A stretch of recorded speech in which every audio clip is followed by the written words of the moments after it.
This is why we have to scale our ability and our reach and our capabilities so that we can deal with this very real demographic issue and the increased demand for video. Absolutely, very, very expensive, and you get what you pay for. I'm not looking down my Right. nose at you guys at all. I mean, Yeah. that's really high quality stuff, and all of these technical, personal, and procedural components, they're going to have to scale. It's a pain in the neck, and it's expensive, and so they just don't shoot more video. Hi, everybody. Welcome to this next installment of our video series. Today, we're going to be talking about scaling your video production infrastructure. We'll tell you all about what that means and why you should do it. But first, quick introduction. I'm Paul Gannon. I'm the CEO and the founder of Thoughtcast Media. We're a remote video production agency. And joining me on the call is my right-hand man. That's Frank, Hey, how's it going? my son and heir, and the brains behind this operation. It's going well. How are you? Doing good. Excited to talk about this. This is stuff like we talk about all the time. It's going to be fun to get out in the open. It's something that's becoming more prevalent in our work. We see it all the time. The need to scale your video production capabilities. So why even talk about this? Well, there are two main reasons. First of all, people are asking for more. The demand for video is growing. It's not shrinking, it's growing. We have seen in our own work, the number of, our average order size go from one video back in the day, back in 2016 when we first started the company, to people doing 30, 40, 50 videos a year. And so people are becoming more and more used to it. It's become more of a part of their marketing mix. And we're here to help them accommodate that growing demand. Sorry, it reminds me of blogging like 10 years ago, and like everyone was like, oh, like we should be putting out like written content. And Right. Like now video is finally hitting that point where it's like, oh, like we should make just this part of like one of our channels or, one of our mediums. Correct. Video, this is not the place to go into the power of video, but video is a very, very rich medium and much richer than the written word. For example, you can see that you can tell a lot about us just by looking at us. Like, are we in a big studio? Are we working from home? Which we are. Are we, in a big office building? So you learn a little bit more about us by seeing us on video. Our family has exceptionally large heads. Sorry. That's right. You should see Frank's brother. Oh my God, barely fits through a door. Anyway, poor Patrick. We'll leave Patrick alone. So he's not here to defend himself. And then the other thing that's really driving this need to discuss this matter is that the demographics of the U.S. and other workforces is changing dramatically, right? So COVID ushered in this huge wave of telework, So a lot of people are working from home. According to the U.S. Bureau of Labor Statistics, I think it's like 20% of all workers are working from home. But that trend is affecting different workers very differently. So if you've got 20% of all workers working from home at some point or another, if you look at the individual professions, 20% of all workers are doing work from home, but about 1 in 3 workers, so 33% arguably, in management professional related occupations, they are working at home much more frequently or entirely. And there are a lot of companies out there that are just virtual companies like ours. We have no office space. We all work from home. And there are a lot of companies that are doing that now, and the number is just growing. So looking at some of these professions, 69% in computer and mathematical operations, 55% in business, legal, financial, 50% in arts, design, and media. So all the people that you're likely to be shooting in your videos, they're much more likely to be working at home. And because they're working at home, they can work anywhere. Okay, so people are not tied to a single geographic area anymore. So it's not unusual to have your CEO in, let's say, Vancouver, and your CTO working in California, and your CMO, lucky CMO, working in Ireland, let's say. And most of you have probably had some experience with this phenomenon. People aren't just down the hall anymore. You're not down the hall anymore, chances are. A lot of people still are going to the office, but the trend is definitely in the opposite direction. And even if most of your employees are working in the office, a lot of other employees are not, and your customers are not. and your thought leaders are not, so they're all over the place.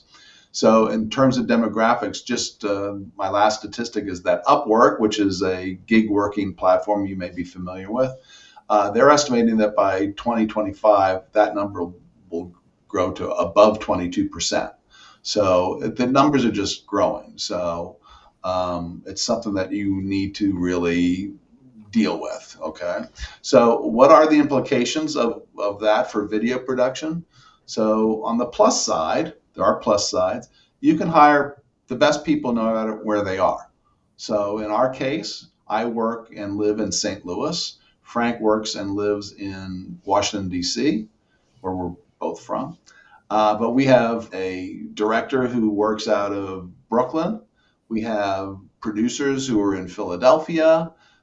We have our editors are in Germany and in the Philippines. So we're all over the place, and that's a great thing. So you can get the people that really do a good job. So the last producer that we hired, she's the one from Philadelphia. If she had come and said, "Can you come to Washington and work with the rest of us?" the answer would be no. So we couldn't hire her, and we're so happy we hired her.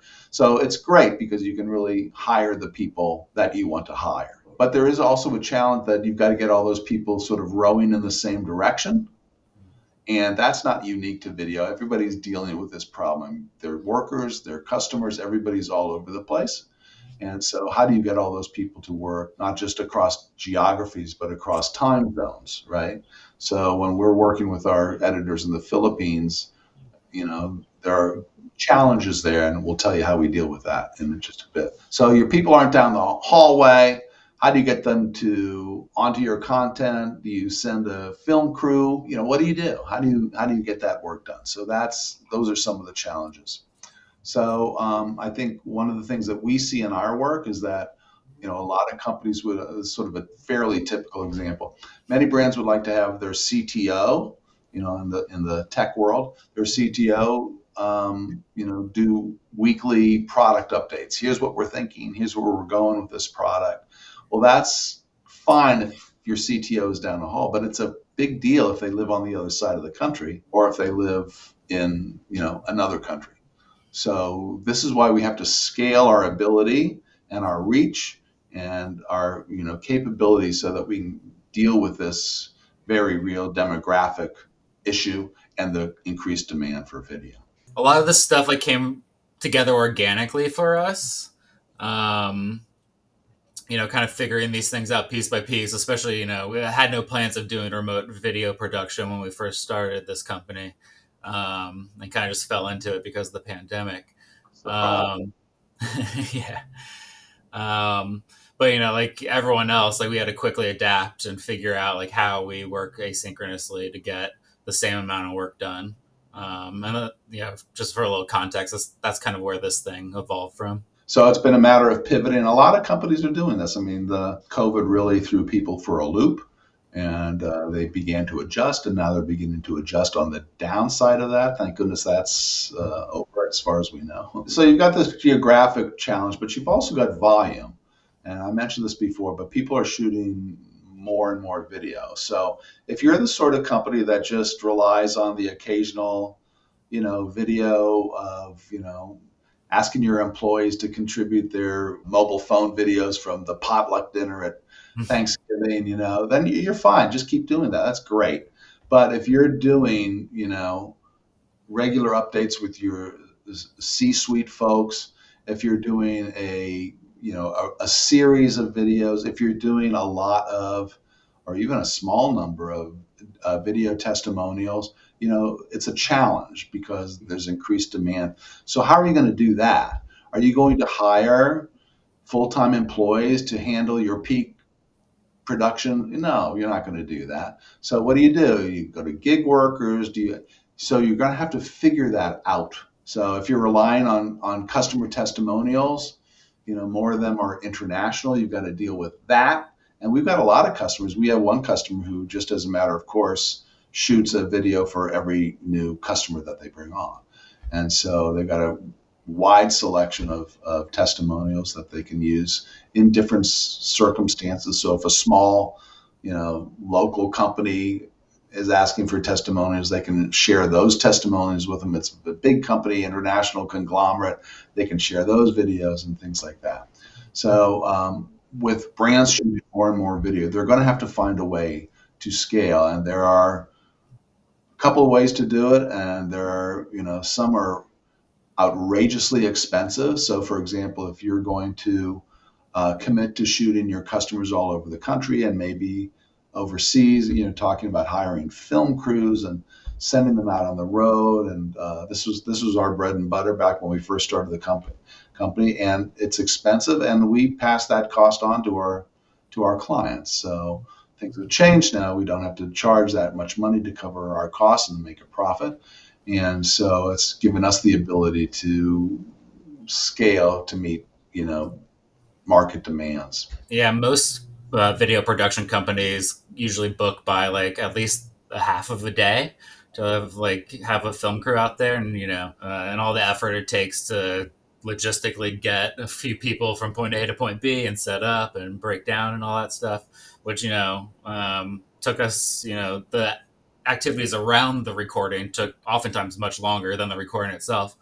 And now we've kind of just completely shifted that, and now we do things by the hour because it's just so much faster. Yeah. So it used to be the going rate. I didn't even know what the going rate is, but the going rate used to be like $1,000 a day, and that would cover. I think it's like the average is much higher now. Yeah. Is it really? Yeah, I'm not like surprised. 2, 3, if not more. Yeah. Really, I haven't looked at it in a while. Well, that's a number we should have.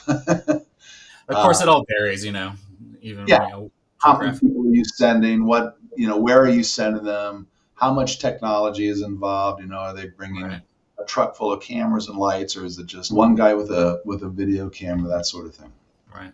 So it varies, but there's no two ways about it. It would be very expensive to commit to that much video with traditional video production techniques. It'd be very expensive. Doesn't mean you can't do it, but be prepared for that cost. Well, we charged like $3,000 for a testimonial video back in the day, and then travel. So if we'd cross the Mississippi, that's a couple $1,000, so video would cost $5,000, and there's just no way that brands can produce that much video. Brands with deep pockets can, but most people are trying to scale that back, scale the cost back. Yeah. So we would always try to cram a bunch of stuff into a single shoot because we'd be there. It's like, oh, we might as well get this other stuff too that they maybe would find interesting or whatever. Right. And we still encourage people to kind of batch things. But yeah, again, just so much more flexibility. You could do an hour and record a ton of stuff, but you could also just do 10 minutes and be out. Remember that point, Frank, because I wasn't prepared to talk about that, but we'll get to that sort of stuff. The importance of batching. Talk about scale. That's one way to scale your production efforts, and we'll get to that when we start talking about what people can do.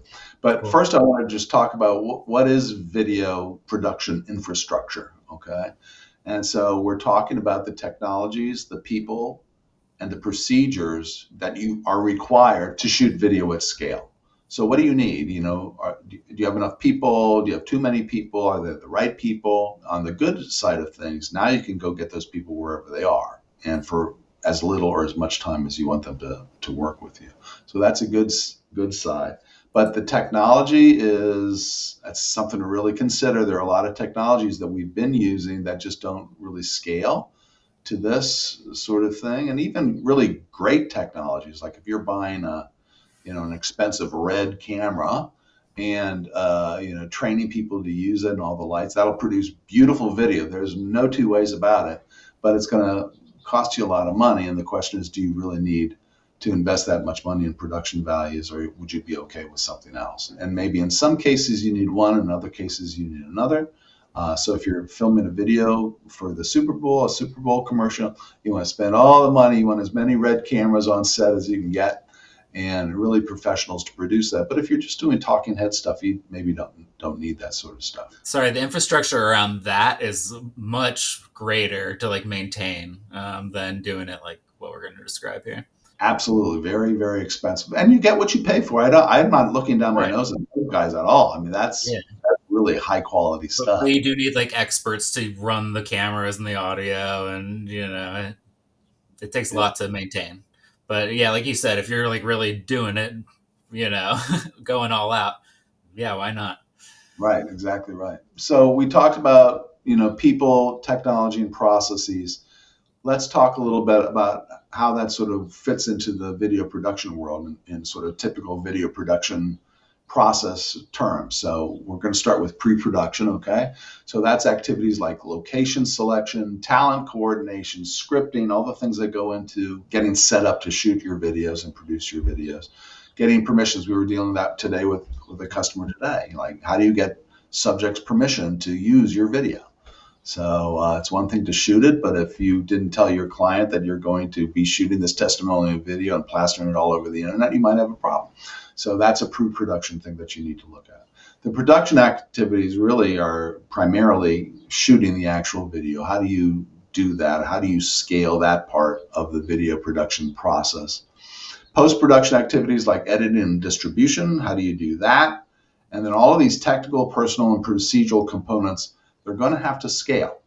So if you're increasing your production, if you need more and more video, if people are demanding more and more video, you're being able to move the sales ball just a little bit faster with video. How are you going to do that? And then how are you going to do it when all of your subjects and your employees are scattered around the globe? So those are the traditional video production stages. Let's now talk about technology, people, and processes, okay?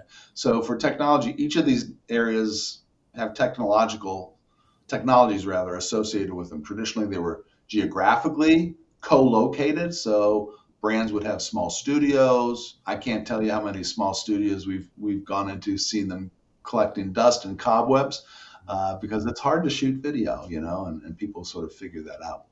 That stuff goes out of date too. You're gonna have to replace those cameras every decade at most. Right. Yeah. Correct. So they used to be in one place. Now they're all over the place. Geography and volume strain all these technologies, right? Because you need to create more video. You need to create it remotely, So, and then you got to have video collaboration platforms and cloud storage, maybe offshore editing, all those things that affect the technology. These new or expanded technologies all require people to run them. And often geographies and or time zones get in the way. It really requires, real digital warriors. You want to hire people who are comfortable and, productive on the internet. And then procedures, time, distance, volume, they all put a strain on production. And so you really need well-crafted, written procedures, formal procedures. It's just really the only way to keep everybody working, keep the trains running on time across geographies, time and space. Okay. Mm-hmm. So let's talk about, how do you do this? How do you scale your video production? So first of all, the good news, and I've talked about it before, you have to broaden your horizons when hiring new talent. Mm-hmm. So if you go, we've had a lot of success with Upwork for hiring people. We need somebody to do this. We need someone to do that. We need someone to take over our, this part of social media for us. And that's the way to do it. You can hire very inexpensive, good people. They've got the command and control things in place. And I think all of these, we work with Upwork, but all of these things, that's kind of how they work. So they keep everybody honest, everybody gets paid. It's a good thing. And we've had a lot of luck with that. Extremely cost efficient because it's like surge pricing essentially, or like your costs fluctuate with your needs. And you're only paying people for the work that you need, rather than having someone on salary or whatever. You're looking for work to give to make use of their time. Yeah, if you go back to pre-production, you can do just lots of stuff. I mean, if you don't need a full-time location supervisor or people writing scripts and things like that, just go to gig workers. Yeah. That said, you do want to, like, over the long term, find and vet like really solid partners. Like we've worked with, pretty much the same people since we made the shift over to remote. Yeah. And we've been able to maintain those, and with that, be able to improve over time and kind of like build that institutional knowledge and value. Yeah. I think one thing that drives all these gig workers, it's really hard to find new gigs. It's an expensive and almost, a challenging part of the process.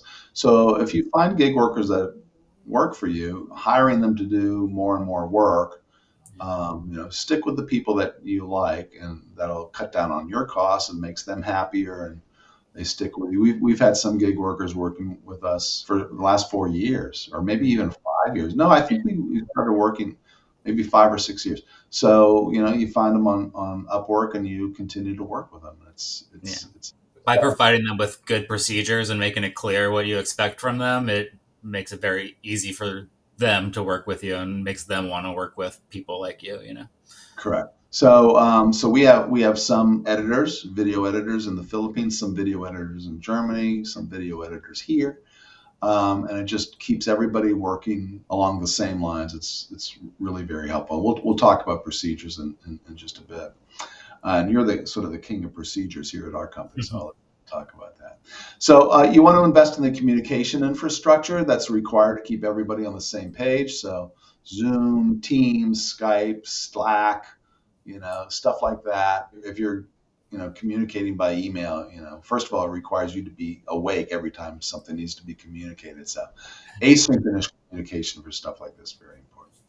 So if your SMEs and your customers are geographically diverse, located all over the place, you're going to have to find a better way to capture content, or you'll bankrupt yourself sending, expensive crews with their red cameras all over the country and all over the world. If you've ever had to hire a film crew in Singapore, not easy. It can be done. We used to do that, but it's expensive and it's time consuming. It's filled with risk. You advertise that they do good video production, and then it turns out they don't, or there's a communication problem. So things like that. So you got to find a way to capture that stuff in other countries, across the country, things like that. So extend your reach.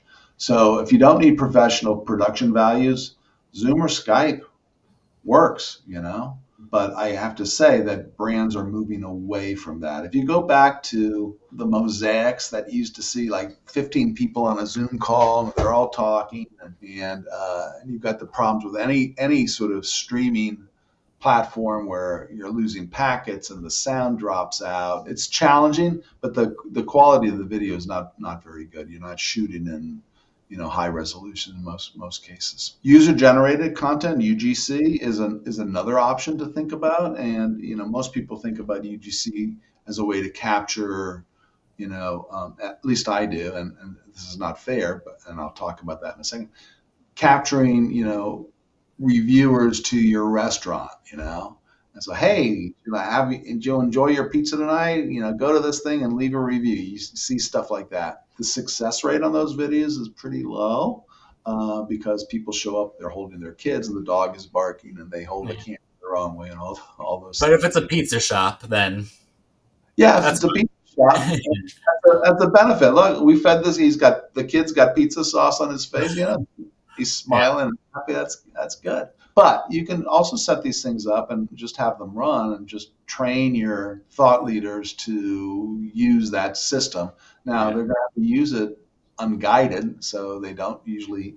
I think there are some systems now that you can do that, where there's a director. I don't know how that would work, but so that's something to consider. You could also develop a network or remote teams. So maybe you've got a video team that handles the West, the Midwest, and the East Coast, and then you've got a team in Europe on the continent and one in England, to divvy up the country like that, to divvy up the world like that. So I would never hire enough teams and fly them all over the country. That would be even more expensive than having the teams in those countries. So that's an expensive option. Okay. So one thing I would tell you to do, and this is not designed as a commercial, but consider remote video capture to extend your reach. So we're right now shooting on the same system that we use to capture video from all over the world every day. And you can have a trained director or professional director lead you through it, whether you're reading a script, whether you're whatever you're doing stuff like this, if you want to add more people to it. So there are ways of doing remote video where you maintain the quality of your video. So right now, all of this stuff is being captured to local devices. We're using webcams at the moment. It's all being captured to our PCs, and only after we're finished recording does it get sent up to the web. So it really preserves that quality, and you can change the sound. There's no streaming involved, so forth and so on. And then the final thing is to improve your written documentation. And Frank is our guy here. Working across time zones, it creates challenges that can be mitigated with good documentation. So you want to talk a little bit about what we've done to do our documentation, Frank? Yeah, sure. We're actually in the middle of like a new initiative right now to document even more of it. But we built a lot of the processes and procedures like into our project management system itself, so that like as video projects go through their life cycle, everyone involved knows exactly what the next step is and who on the team is expected to take it and all that stuff. Which, when I say it out loud, doesn't sound that different from your run-of-the-mill project management system. At the core of it, that's what it is. It's just getting it down on paper and making it accessible to people. And just adding as much transparency to the process as possible that you'd normally have in the office or whatever. You can kind of like replicate that with systems. Yeah. And it can grow, as you encounter these things. So, for example, we had an issue today. I mentioned it earlier. That somebody wanted to know what's going on with permissions. Who handles permissions with our clients versus their customers, so forth and so on. And this person was our most senior producer. She said, "I just checking to make sure nothing's changed." Well, my first reaction is I got to write this down, Right. And I wrote it down for her, but that now needs to find its way into a formal proposal. When somebody who is working on the other side of the world wants to know whether or not we do this or not, they can figure that out. Yeah, it's again like all about building that institutional knowledge. So especially if you're working with a bunch of gig people, people can come and go, and whenever someone comes, they can get up to speed right away. Hopefully, if you've done a good job documenting. Otherwise, if they've got a question about a video while you and the rest of your management team are enjoying a good night's sleep, that video is not going to get done until you wake up and give them direction. So yeah, we've really had to adapt to like this asynchronous flow across time zones. It's kind of resulted in a very healthy workflow, I think, actually, because we have our editing team on the opposite side of the world. Like we have to get our edits in like before the end of the business day, so that when they come to work a few hours later, they can pick up those edit jobs, and then they'll be in our inbox by the time we're waking up again the next morning. So it's become a very healthy kind of work cycle. Yeah, very efficient. Yeah. So that's essentially it. In conclusion, the demand for video is growing. You may be feeling that demand right now, like how are we going to produce all these videos? And at the same time, the workforce is shifting. So, the answer to the first question is not by having the guy down the hall produce more videos, because the guy down the hall is now working from his office and his home in Omaha. So how do you deal with that? And so for video, that means you can hire the best talent, which is the silver lining on this stuff, regardless of where they happen to work. But it's going to be harder now to capture subjects on your videos when they live overseas, when they are in a different part of the country. Even simple things like your CEO is, a 2-hour drive away. Well, that's not going to happen. And that's typically what happens. People don't rise to the challenge because it's a pain in the neck and it's expensive. And so they just don't shoot more video, even though the market demanded it. That's the end result. They're just not going to do it. Video's hard enough as it is, and you just need to like remove all the bottlenecks along the way. And usually that involves like working with other people, and the creative process. It's like hard to kind of wrangle. But when you do, you can really systematize. Yeah, there are great tools out there. We talk about remote video production, but we also use a video collaboration program called Frame, and that might be the hardest working piece of technology we have. Because our customers can go on at 2:00 in the morning wherever they are and request edits to their videos, and our editing team gets it right away, and there's an integration with their editing software. It's really great. So video production, the tools are there. There's another tool that we've never used because we really don't have a need for it. But the ability to go directly from your camera to the cloud is incredible. So if you're doing a commercial shoot and you don't want to fly the whole executive team to Cleveland for their shoot, they all get together at their home or wherever they are. It's replacing dailies. I don't know if you know what dailies are. The daily film production from a video that everybody would look at and make corrections. That all now happens instantaneously. So video really lends itself to this stuff. So in conclusion, what you need to do is you need to figure out how to keep your remote workforce all working in the same direction, rowing in the same direction, as they say. You need to add technologies like remote video capture. We'd be happy to tell you more about that if you're interested. Add remote video capture to extend your reach to remote workers and customers. And then you need to also finally pay attention to your procedures and policies and to keep everybody on the same page so everybody knows what to do in certain situations. And remember, they're not policies or procedures unless they're written down. So it's one thing to say, sure, we've got a return policy. Well, where is it? Well, it's in here. And well, that doesn't do much good for the people working out of Germany. Anyway, so those are my conclusions for my recommendations in a nutshell. Be happy to answer any questions in the comments, or if you want to DM us, we're happy to do that as well. Frank, anything else to add? No, that's it. You beat me to the punch. I was going to say, leave a comment if you got any questions or, ideas like how you do things better. We'd love to hear that. Or how you've maybe worked around, the scaling problem without remote solutions. I'm sure there'd be a lot we could learn from each other. Leave a comment, questions, give this video a like, and don't forget to subscribe. And we'll bring more. Sorry, we'll bring more hot content to you soon. What was that? Happy scaling. Yes, happy scaling. Until next time. Scale those infrastructures. All right. All right. We'll see you next time. Bye-bye. Bye.